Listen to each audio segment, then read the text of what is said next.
So here we're looking at the toasted cars. Patrick Connolly was right around the corner there when one of the towers was turning to dust. He had to head for cover, and he managed to get inside that door. This is building 7. He went in there and started to go down to the bomb shelter in the basement and said, something's not right here. The bomb shelter was destroyed down in the basement. So he came out, couldn't really see where he was going, and starts heading up the road. And as he was heading up the road, making his way, thank goodness those cars went into spontaneous combustion, because then he had light and could see where he was going. It was total blackout. Notice the unburned paper all over the place. Here's where the towers were, FDR Drive. That's West Broadway. I sometimes refer to it as the swamp because it kind of looked like a swamp. With all the wet paper, fire hoses on the paper and dust and junk.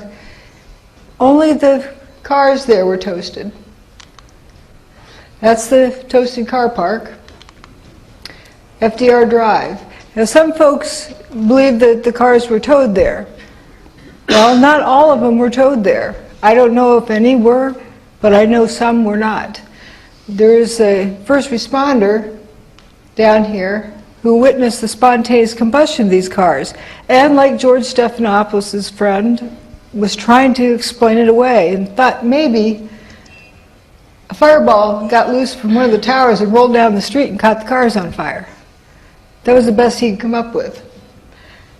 Also, what was interesting is over here on the Manhattan Bridge, there were some first responders, some EMTs driving towards the World Trade Center. They said you could feel the heat from the bridge. It was so hot from the towers.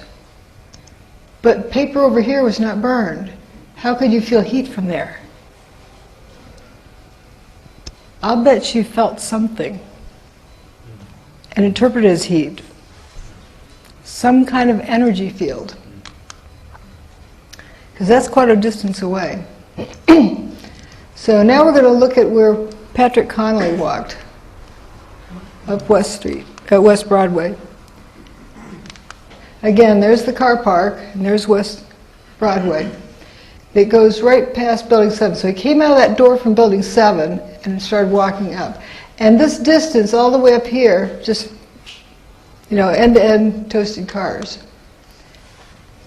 Here's Building 7. He came up to intersection C, turned left at that point. You can see from above toasted cars all the way up to here in a wet street with, the mushy wet paper and debris and so forth. Now, what caught all those cars on fire, if you believe they're caught on fire? Falling debris from the towers? Well, why didn't it fall on these buildings? Only dust fell on those buildings. So how'd the burning debris get down in the canyons? Yeah, that's a pretty deep canyon.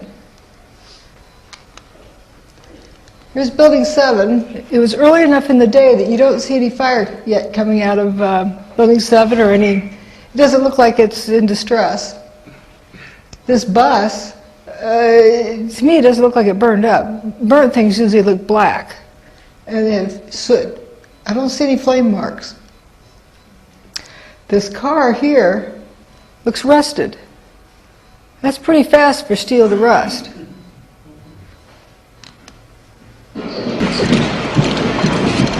This is West Broadway. Notice the missing door handle. Missing engine.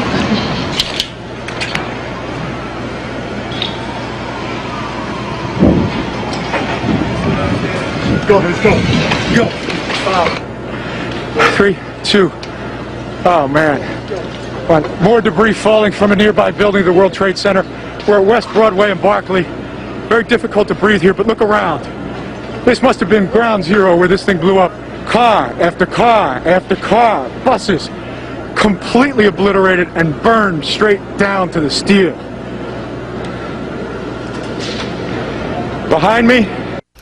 That engine block? Wait, why would it be gone? that hood. Oops, I didn't mean to go. There we go. So this is more of that same street. Missing door handles. Another one looks like the engine, something happened to it. Engine compartment. Rusty car.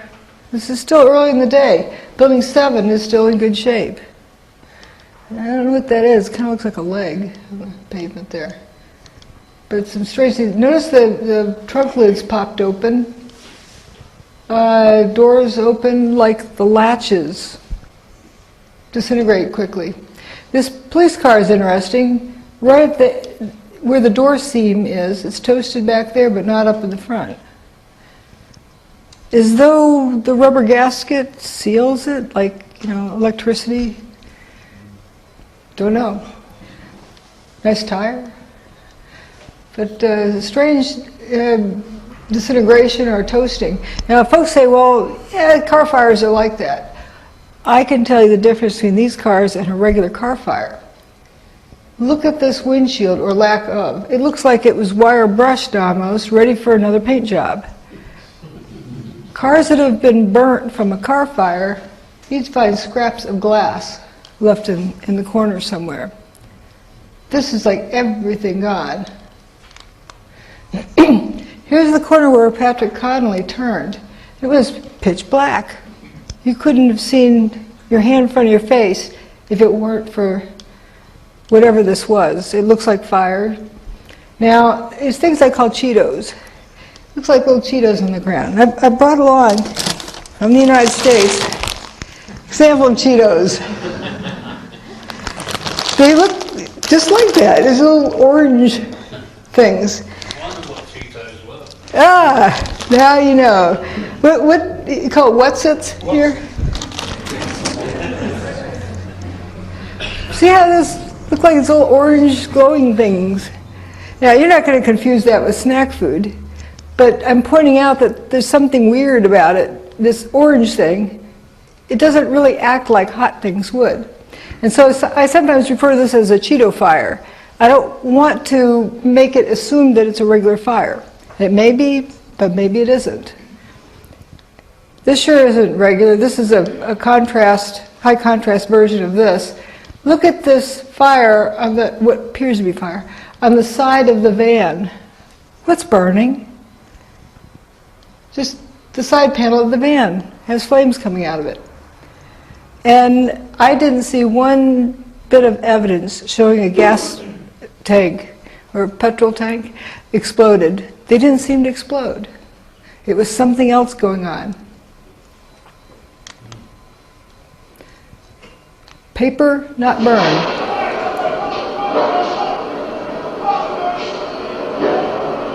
Doo-doo-doo. Do you think they're used to seeing that? There's in some of the transcripts, they're saying, well, we're waiting for so-and-so, so we just start putting out car fires. What else is there to do?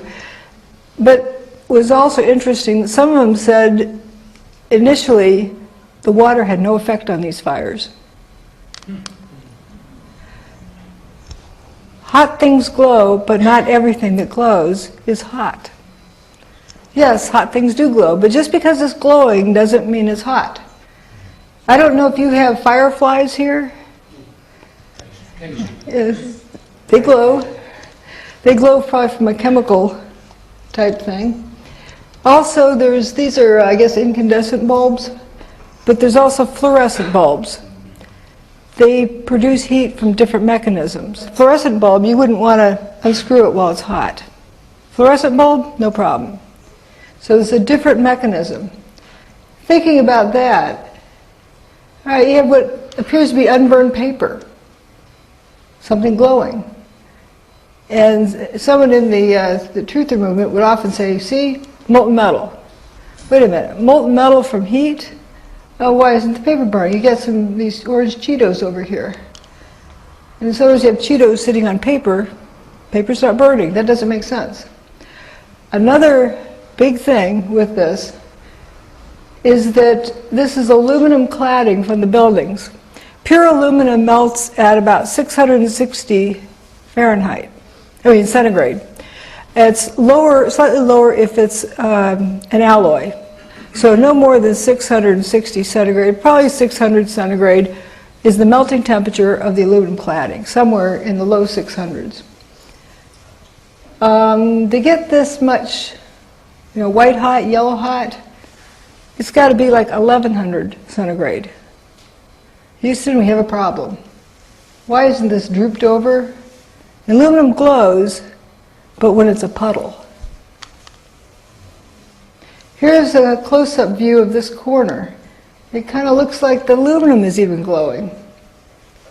But if this is white-hot fire down here, that aluminum would be melted.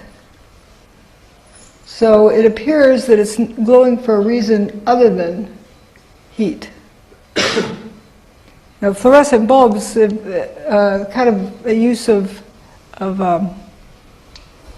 plasma instead of resistance heating for the incandescent bulb. If this debris field were hot, would you put an oxygen hose over it? And would you be standing at the other end with a cutting torch? That's suicide, kaboom, but nobody blew up. So this is not from heat. What is this? I mean, these guys, if this was hot, it'd be like standing on your backyard grill. And they'd be like, grilled cheese sandwich. But they look like they're alive and well. So I wouldn't say that's hot. A lot of people have seen this image saying, that's proof of heat. Because somebody has this picture and labeled these points. On this picture that was partly a combination between NASA, USGS, and Jet Propulsion Lab, one took a picture, one added something else, and so maybe something got lost along the way, or maybe it's correct data but misinterpreted as thermal heat. This might be something else, some other interesting energy signal. So this point E, they say it's 819 Fahrenheit. There's 819 Fahrenheit. See, the little lump there is building 3, or the remains of it. Here's building 3. There's a lake there. A water main broke, filled the street with water. And this guy's even walking around in knee-deep water. He doesn't look like a boiled chicken. Water boils at 212 Fahrenheit. So that's not hot. Or it's not water. Again, this is the swamp, West Broadway. Lots of unburned paper. Bushy trees. Full foliage. Not burned. The buildings are not burned. Traffic lights, potted in the ground, are not burned or melted. This guy's engine had better days. Rear end here is kind of on the ground. So for several blocks, all the cars were toasted. No trees toasted, no buildings toasted, no signposts toasted. Do you see a pattern? Cars are up on rubber tires. They're insulated from the ground. Things that go into the ground are grounded. Maybe that has something to do with it. This is during the cleanup. You'll see spontaneous combustion over there. There's a closer up image, but here you have hydraulic equipment that isn't damaged. It's operational. Stuff would just light up.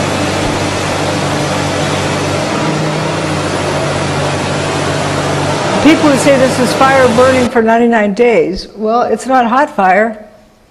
That equipment, again, hydraulics are permanently damaged if operated over 82 degrees centigrade, about 180 Fahrenheit.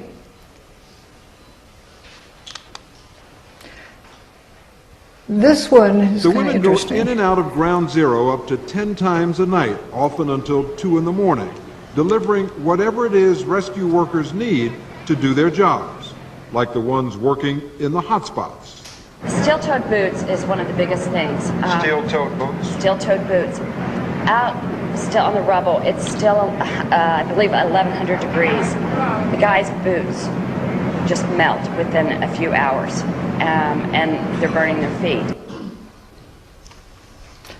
The guy's boots melt in a few hours. We have no reports of burned feet. Yet this statement was repeated over and over again. I don't blame these gals at all. They're trying to explain something. Boots are apparently disintegrating, and they need to be replaced for some reason. But if it was 1100 degrees and these guys are walking around in boots that are melting, we should at least have a few reports of burned feet. As I like to say, if my steel oven is melting, the turkey inside is more than well done. Yet this was repeated, kind of like the buildings evaporated line. People don't realize that they hear something and they repeat it over and over again. We all do it to some extent, but it's hard to not do it. We operate like a herd, we like to go with the herd. Rudy Giuliani also had made an interesting statement. There were fires of 2,000 degrees Fahrenheit below the ground. I could be standing here and you could be standing there, and I could be describing to you, Governor, the site, and then a fire would break out in between us. And it was just by luck or the design of God that we weren't killed. 2,000 degrees Fahrenheit. They're standing on a grill, and they're not cooked, hotter than a grill. But there's something that reminded them of fire, and that was the best they could explain it, probably. So let's see, that's that one. Another phenomenon I talk about is rolled up carpets. Looks like that. You know, carpets come rolled up, but how does that apply to the building? Well, looking at how the tower is constructed, it has these prefab units of 3 columns wide by 3 stories tall. And they're loaded axially. So if you overload them, whether the building is, steel gets too hot, so it can't hold the weight, or you whop something down on it, it's going to buckle. Whether it buckles in or out, it'll buckle. So it'll curve around the horizontal axis, like this. It'll bend around bend over around the horizontal axis. So why are these columns straight? A nice hole in the ground there, it's empty. Not much else around, but straight. They weren't bent over.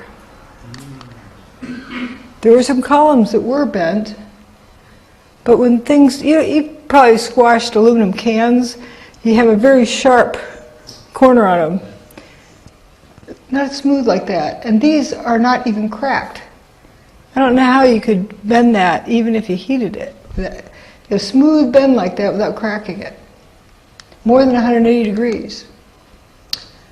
Those vertical columns were found bent around the vertical axis, not bent over around the horizontal axis.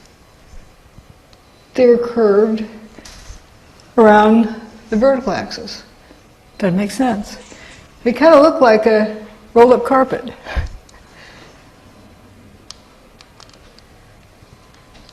Straight columns, but they're curled around the vertical axis. And that sure doesn't look like a buckled column. It looks more like a piece of lasagna noodle. Some I-beams also curled around the vertical axis. Instead of, if you overloaded something, it would sag like that. So what explains this? And a smooth curvature. Here's some columns of wheat checks falling down, a section of them. This is down where building 3 is. This is tower 2 coming apart. This is higher up because you don't see building 3 yet. So this chunk here, as it falls, notice this zone here. You see the material is missing. So this thing came apart between these 2 images on its way down. Why? It wasn't overloaded. Then in Banker's Trust, there's this beam or column. I don't think there's any way you can mechanically load this beam to get what we saw. Loading it, however, does not do that. That looks like a rubber band that was snapped, or something that was melted or coiled up and whatever. There's no fire in this building, and steel doesn't melt like that. It's got some holes there, but this wrinkling here, that cannot be explained by any mechanical loading.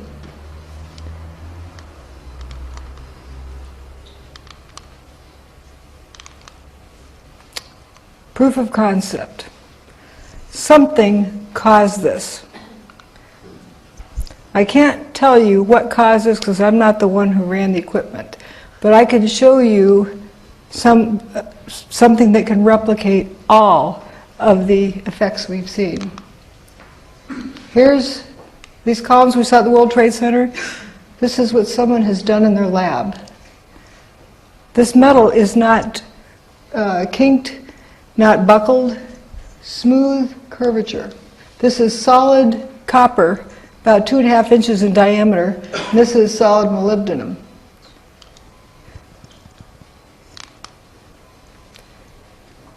Here's that lasagna noodle.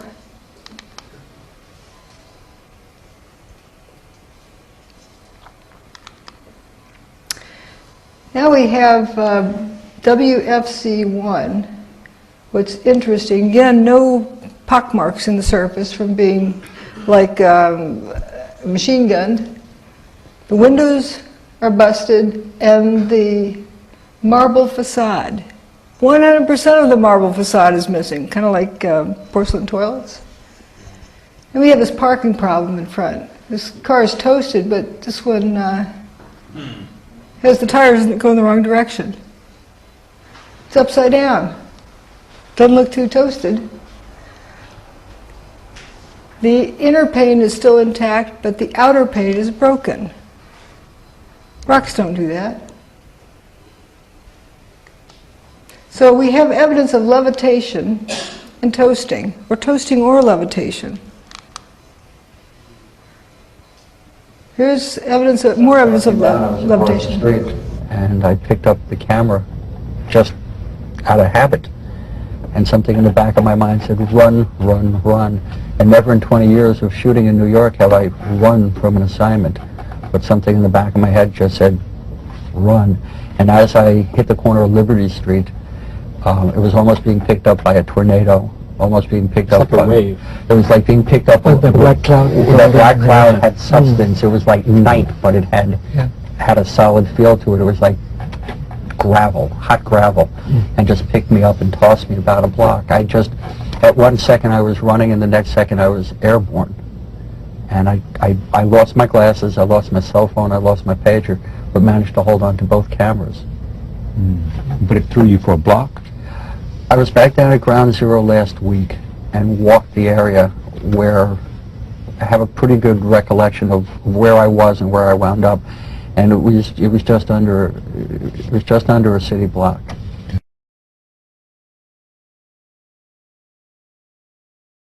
There was this blast of warm air. It wasn't hot.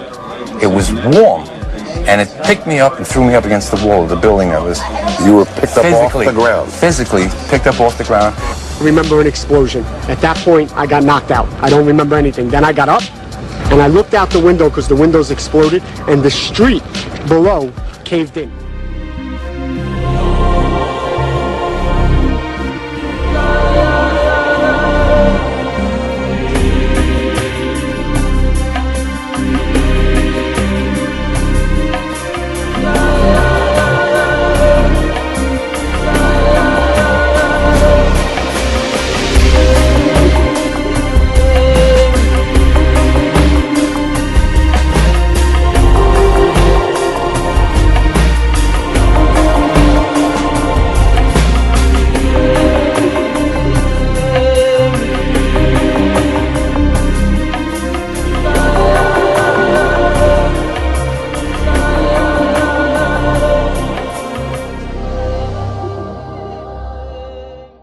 There was an EMT who was carried down some stairs.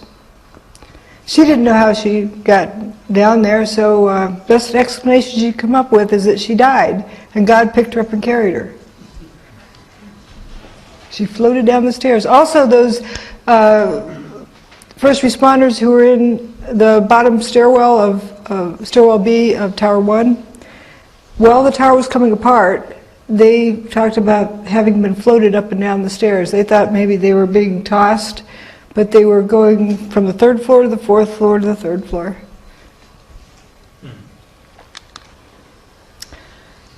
Here's what somebody reproduced in their lab. It's a toy boat here. They have water flying upward. Now, folks often say this guy is a hoax. He films everything upside down in a box. How do you do that with water? Can you hold the water to a box with a magnet? This water is wafting upward. That's just a taste. We'll come back to that. Let's look at the weather that day. It's a high-pressure system moving eastward that they showed on the Fox News. They also showed on CBS weather over Manhattan as nice as can be. Kind of interesting. Then we have Geraldo Rivera a year ago. He knows about all the hurricanes. For the past 40 years, he's celebrating of doing the news. They're reminiscing all the various hurricanes along the way. And this was just a year ago. He said this. Morning. You know, people ask me why I have been so attracted over the years to hurricane coverage, but there's risk involved. There is, you know, the peril of not knowing what's going to happen, that adventure, and it's pitting yourself against an enemy. It's like war, only no one is shooting at you specifically. That's what the allure, but there is an area storm that I am not, the juices don't flow, and you look and check it out. Look at that. Remember that? When that I watched that live. There may be a store on YouTube. You know, you got to get up close and personal. And this was Hurricane Ike, I think. This that was recent. That was wasn't this Rita? You would know. You know what? I think it was Rita. Rita in Galveston, Texas. Yeah, Galveston. And you know, obviously Katrina before that changed so many of our histories. It was so traumatic. You know, and it's one funny thing I think of if only a hurricane had come on 9/11. Remember, they didn't know how to use instruments, the terrorists. They took off in Boston, and they literally, after they took over the aircraft, they steered by line of sight. And it was that crystal clear September day. Sure was. Beautiful. And if it were only one of these weather days, history would have been rewritten. And I think about that a lot now, and especially this time of year. So are you where the peak of hurricanes is. Yeah, you're celebrating 40 years? 40 years, imagine that, isn't that? 40 years. Area hurricane that he misses. He missed that one. This was on 9/11. There's the hurricane he wished for. There's New York, right off the end of Long Island. Cape Cod, it was actually raining that day. There was an airline attendant who flew out of Boston that morning. He didn't know there was a hurricane until he saw it on my website. He said that before they take off, they have kind of a powwow with the crew, the pilot, the flight attendants and so forth, about any anomaly they need to deal with. No mention of a hurricane. Pretty interesting. That hurricane was the longest lived hurricane of the season, the first major hurricane of the season. Started out at the end of August. Came up this way, in the 4 days leading up to 9/11, it went in a straight line to New York City. 8 o'clock in the morning, it pulled up to a chalk line, stopped, and turned around that afternoon and started heading out of town. While it was the closest point, it was the largest, kind of unpacked, like a figure skater, kind of stops, and then got smaller again and head out of town. Kind of weird that we didn't hear about it. What do hurricanes do, after all? Well, here's a storm front. Here's the ground. You have like a static field between the two. Ahead of a hurricane or a weather system, you know, people often say they can feel the weather coming, they can feel the weather changing, because they feel that different energy system. And you often get dry thunder ahead of a weather system. It's sort of like arcing between 2 points. You know, when you drag your feet along, coming up to, you know, across the carpet and come up to a door handle and reach out, you get a spark, it arcs across. It's kind of like that. Guess what? On 9/11, the 3 major airports surrounding Manhattan reported thunder. In JFK Airport, LaGuardia Airport, and Newark airports. So we know that hurricane was close enough to cause a static field around it.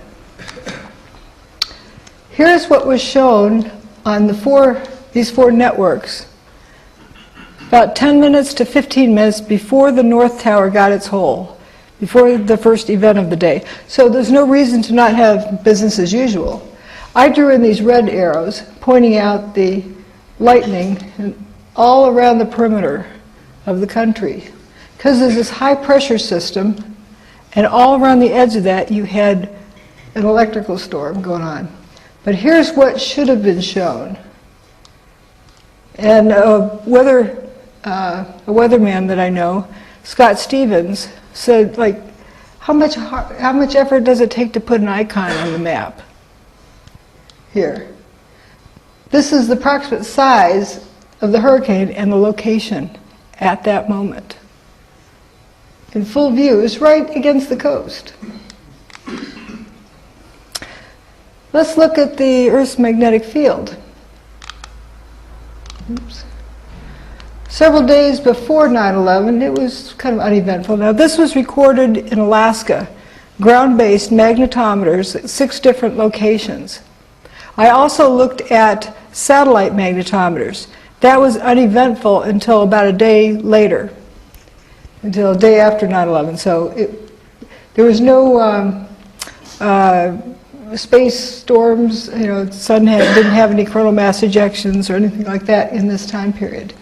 These vertical lines are when each of the major events happened on 9/11. WTC-1 first gets its hole, and then WTC-2 gets its hole. WTC-2 goes poof, 1 goes poof, and then Building 7 goes poof. But the key thing here is approaching this. Notice about 20 minutes before the North Tower gets its hole, the magnetic field starts to shift downward. As soon as it gets its hole, it starts back upward. And as soon as the second tower gets its hole, it goes horizontal again. But it starts going downhill, really goes downhill after Tower 2 goes away, and then when Tower 1 goes poof, it really drops off, it's haywire all afternoon. Until Building 7 goes poof. Just coincidence, right? Then it's sort of back to normal, almost. Now, what was going on all during this time? All of that, the fumes and stuff were pouring out of Building 7. Like all of the mass was pouring out of Building 7. It was dustifying. So here's the magnetometer readings. Here's the weather reported at JFK Airport. Notice the humidity goes down in a linear pattern. This is the pressure, air pressure at JFK Airport. Notice it was going up because we had the high pressure system moving in. At the same time, the hurricane was moving in from the other direction. And guess when they met? 10 a.m. on the morning of 9/11. We have 2 counter-rotating systems. Hurricanes move one direction. High-pressure systems in the northern hemisphere move the opposite direction. They sometimes call them anticyclones. So the hurricane's a cyclone, and the high-pressure system's an anticyclone. So 2 counter-rotating systems right over each other. Let's get back to more proof of concept. The Hutchison effect. John Hutchison's work reproduces all of these same effects, all of them, more than the ones that I've even shown you. A summary of the type of effect, jellification. Things turn into jelly. And then when the when you turn the gizmo off, they re-solidify if they haven't separated completely. And recall the curved beams and columns that weren't kinked or buckled or crackled. Bent beams, slow bending of metals, shredded metal structures, fractured metal structures, peeling appearance, like the metal's just peeled open, even though it's an extruded metal. Fusion of dissimilar materials, like paper, looks like it's melted inside of steel. That's pretty weird. Thinning and rapid aging, lift or disruption, toasted looking metal, circular holes in material, like buildings, reduced mass of materials, rounded holes in glass, lather. There's a tremendous amount of, weird fires. And then we have this fellow, George Pigott. He actually came up with this earlier. Do you realize 100 years today, his patent was granted on this technology? Today, 100 years.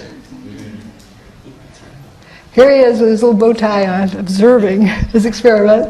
I think that's a kind of an interesting picture. He's got a static field generated. There's a Leyden jar somewhere, and he's got these balls suspended in that field. Levitation. Interesting, a static field. He applied for the patent in 1903. That was a long time ago.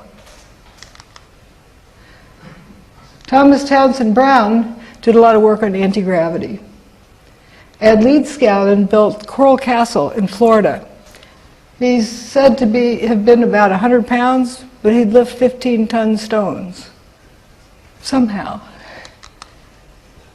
Here's part of Coral Castle. Here's the Great Pyramid. John Hutchison. Now, notice this person is standing at the base, about a little over one stone, maybe almost two of these stones tall, a little less. About the same height as that doorway in Coral Castle.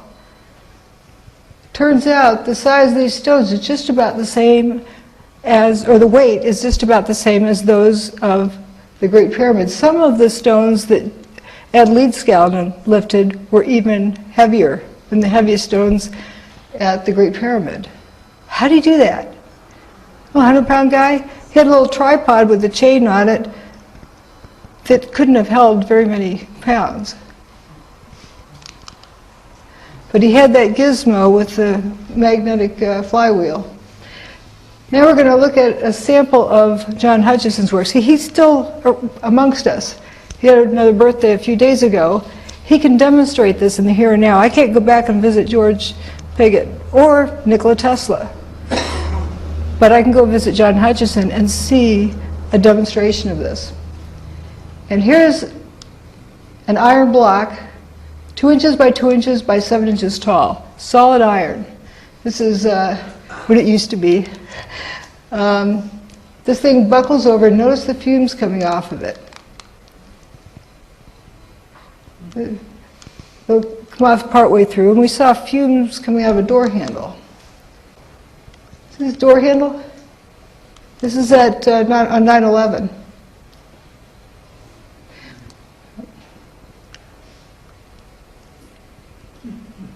The fumes.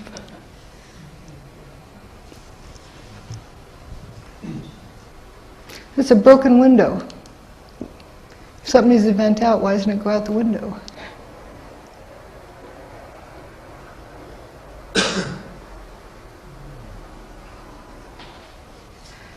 And John Hutchison's samples are a little bit cooler than ambient temperature after he's finished with them. It's not hot.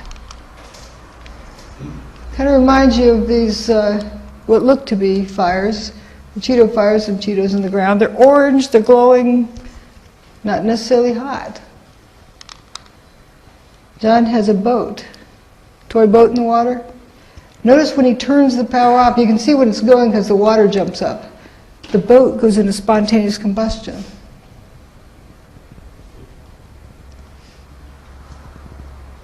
So here's he's got the signal going now, and then he turns it off, and then it ignites. Kind of like the toasted cars. They ignited after the tower was destroyed, immediately after. It's a plastic boat. What's catching on fire?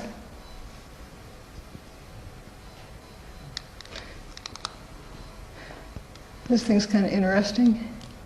A solid piece of steel. Jelly.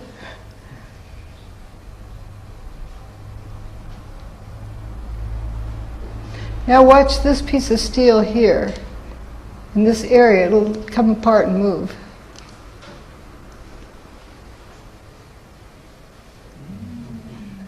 He plugs this into a regular wall outlet. He's not efficient about it. He's not really a scientist. He just enjoys playing with this different type of technology. He tried to replicate the work of Nikola Tesla, and he started discovering, hey, this is fun. We can make this thing fly up in the air. And so he does it with a sense of intuition and feel for how to mix the signals.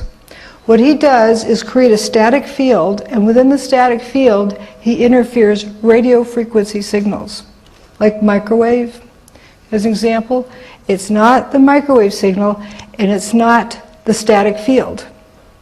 It's the combination. It's kind of like a key opening a lock. Another kind of interesting issue. This is right across from where that building went missing. Building 4, right across the street from it, you have these round holes through one pane sometimes, without breaking the inner pane. Holes here, they're roundish kind of holes. Some look even more round.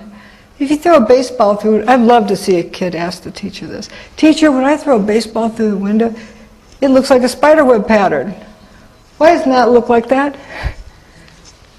Because when a rock hits a window, a mechanical load hits a window, it bends it. And glass is a brittle material that can't handle tension. And that outer edge, when it bows out, breaks from the tension. So what's going on here?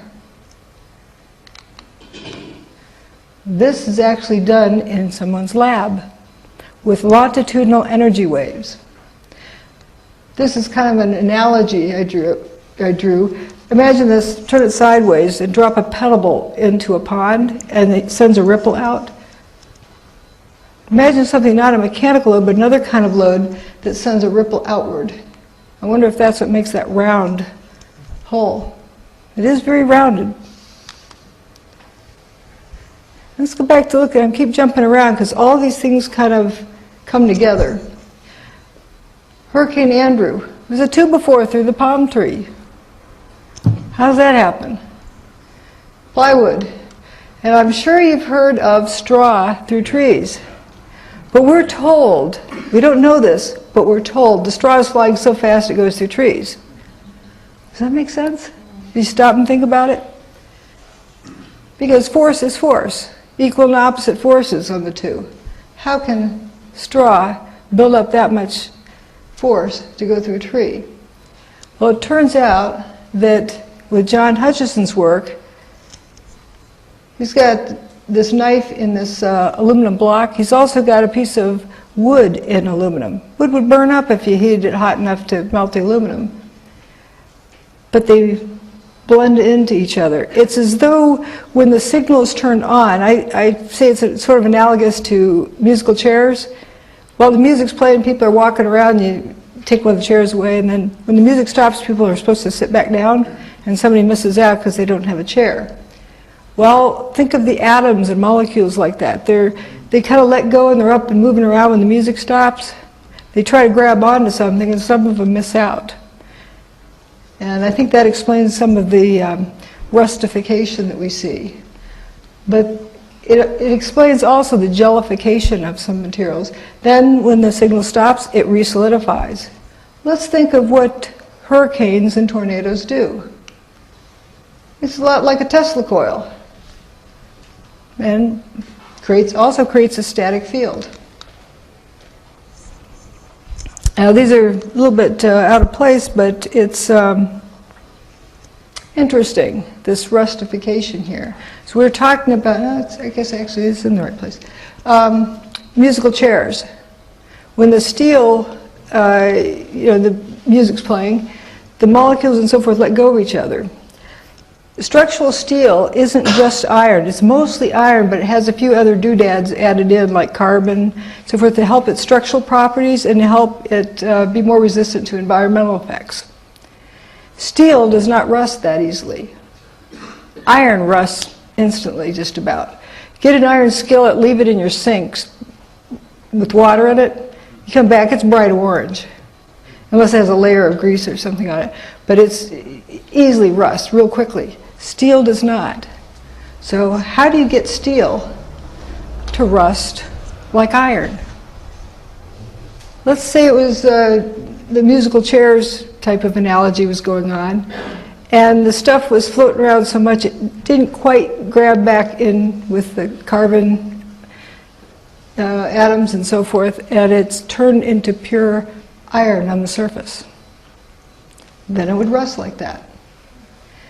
This is Banker's Trust. Banker's Trust was damaged. Didn't have a fire in it. It was right across the street from Building 2. And they decided to repair it afterwards. They repaired it, and then they started taking it apart, dismantling it. And they took it down floor by floor, and they got down to that area where they had repaired it. And this was that region.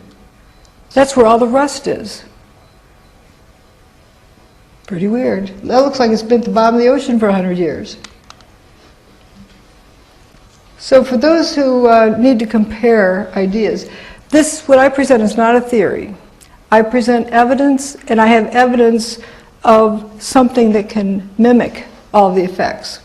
I'm not saying it is that. I think the only person who knows is who pushed the button that day, or who held the gun to their head to make them do it. But what we see is how we could replicate all of the effects. Now, these are the bits of evidence that we have. These are the theories or speculations or hypotheses. They can't produce any of these effects. Matter of fact, to the contrary. You put a bomb in the basement, you break the bathtub. Bombs are hot. If you break the bathtub and water rushes in, you have a steam explosion. You also have a seismic signal with a big bomb in the basement. If you cut the building up for controlled demolition and drop it to the ground, you'd have a pile of rubble left. It just goes on and on. None of these things can explain any of those. So, where do the towers go? Gone with the wind. I have a few other slides if you're interested in those. After this, I just put them in at the end. What thermite does, for anyone who's not cured of that idea. There's a slight problem with thermite. If thermite were used to destroy the towers, there's something missing. I don't know if you've heard this song before. Blinded by the light. Anyone in that area would have been blinded by the light, whether it's a nuke or a bunch of thermite. This is what thermite's used for, welding railroad tracks. It's also used for burning paper. Did you see above our heads? This is a tornado. Look above you, right here. Look at that. Oh my God. Get out of these fuckers. Further shot. Shoot. I'm shooting. Good. Dude, look at the funnel.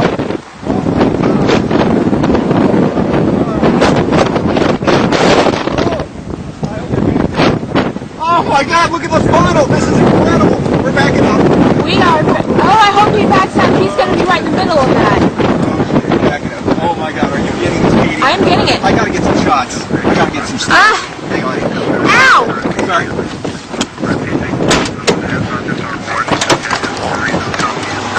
Look at this, baby. Look at this. Tell me what it's doing.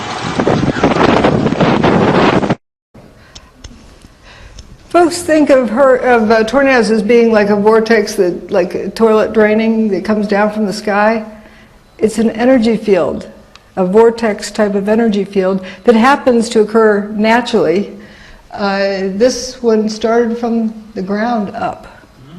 It's a potential between the clouds and the ground. It turns out that there's a whole lot of similarities between this and what happened in 9/11. People talk about anti-gravity. And those who've been inside a tornado and picked up by one, they can breathe fine. It's not like a big vacuum cleaner. Hopefully they don't get too busted up. Let's see. Is that now that you've seen all of the slides, you look at this. Can you call that a collapse?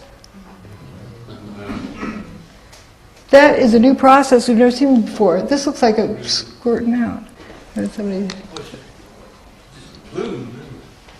Or like foam. It really wasn't that loud. And there's something else that some folks have wanted me to talk about. Here's the hole in the North Tower. The plane-shaped hole. It's a hole. I don't go into why it's there, what caused it.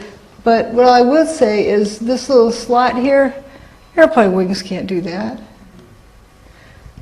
But up here at the 105th floor, notice that fellow. We're going to take a closer look. We heard about all these jumpers. There he is there. These guys over here, some of them have their shirt off, some have their pants off. Does that make sense if it's hot? Would they do it because of a bomb in the building? Would they do it because of fire? Why would they do that? And this fellow looks like he's taking his pants off. This is the 105th floor. Okay, if he needs to take his pants off, for some bizarre reason, we don't need to solve that for this question. Why doesn't he just step inside? Smoke, you say? Well, he could hold his breath, step inside, take the pants off, and get back out. So why doesn't he do that? Why does he have to take his pants off while dangling from the 105th floor by like one hand and 1 foot? And the firefighters on the ground, those poor guys, that must have been utter torment. They've been trained to save lives, and there was nothing they could do. They had to watch. There's one fellow that they talked about having to watch because he wanted to go out and start catching people. Feeling helpless, I think, is about the worst human emotion there is. And they've been trained to save lives. And several of the fellows said that there's like 5 a minute, 4 a minute, 3 a minute out of each face of the building. Let's estimate 3 a minute out of each face of the building the whole time. That's 4, 3 a minute, 4 faces, that's 12 a minute. The building was standing for 100 minutes, that's 1,200 people. Left the North Tower, approximately. And there was 343 firefighters that were killed in the basement. Add those together, that's 1,543. Guess how many separate people were identified? Just under 1,600. So it's approximately the number of people who left the building. What happened to people in the building? Probably the same as the rest. Now, what would cause you to do this? These people want to live, or else they wouldn't still be hanging on. And the firefighters had never seen people jump like this before. Maybe they'd seen, in all their 20 years on the force, seen one jumper from a building. And that was like the 3rd story. Nothing like this. Something different was going on. So if I'm up there and the building's on fire, I'm going to go to the bathroom as fast as I can before we lose water pressure and get myself wet. I'd be wet. Maybe if I had some extra clothing, soak that down, wrap it around my head, and head for the door, head for the stairs. If the sprinklers came on, I'd be wet. If the sprinklers didn't come on, it was hot in there, I'd be wet. So it's a good chance these people are wet. Now, they have a lot of motivation to take their clothes off, because firefighters wear extra clothes to protect them from fires. They don't fight fires in the nude. So there's something else going on there too. That isn't because they're hot. You know, when you put, this is just an example, not meant to be imply that's exactly what it was, but when you put food on a paper plate in the oven, in the microwave oven, the chicken on the plate cooks, but the paper plate doesn't, if it doesn't have water molecules in it. If it's wet, then it heats up. Water molecules are affected more by microwave energy. It's a form of directed energy. Let's say there's some type of energy field within the building, maybe microwave. So if you were wet, or wet clothing, you'd want to get those wet clothes off, or else you'd be feeling like you were being fried. Crowd control, nowadays they have this active denial system that microwaves a crowd, makes them want to just get out of there as fast as they can. So the active denial system, they call it, but really this behavior seems explainable by some weird energy field within the building, because they're hanging outside the building. Also, they want to take their clothes off outside the building. People hear about thermitic material being found in the dust. What's thermitic material? Well, we have a building that was turned to powder midair. What was the building made out of? It was a steel structure with aluminum cladding. Let's dustify that, turn the building into nanodust. You have aluminum and iron. Iron, that fine, is going to rust immediately. Guess what thermite is? Yeah. This and this. So if we didn't have that in the dust, something more serious would be wrong. People will talk about hearing booms. Remember, hot things glow, but not everything that glows is hot? Bombs go boom, but not everything that goes boom is a bomb. It's a Scott tank. The air tanks the firefighters wore, there were quite a few firefighters who witnessed Scott tanks exploding at ground level that were in fire trucks. So, pretty much ends it.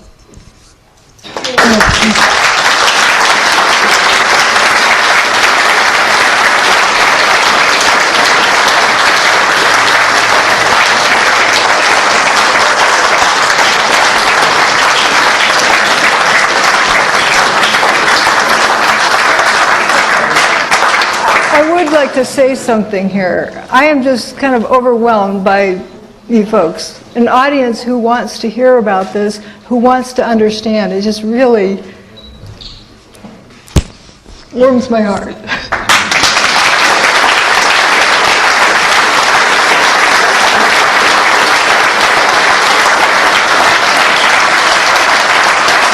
Thank you.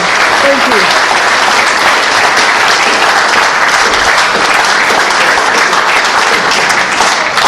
Absolutely awesome bit of research there. Ladies and gentlemen, Dr. Judy Wood.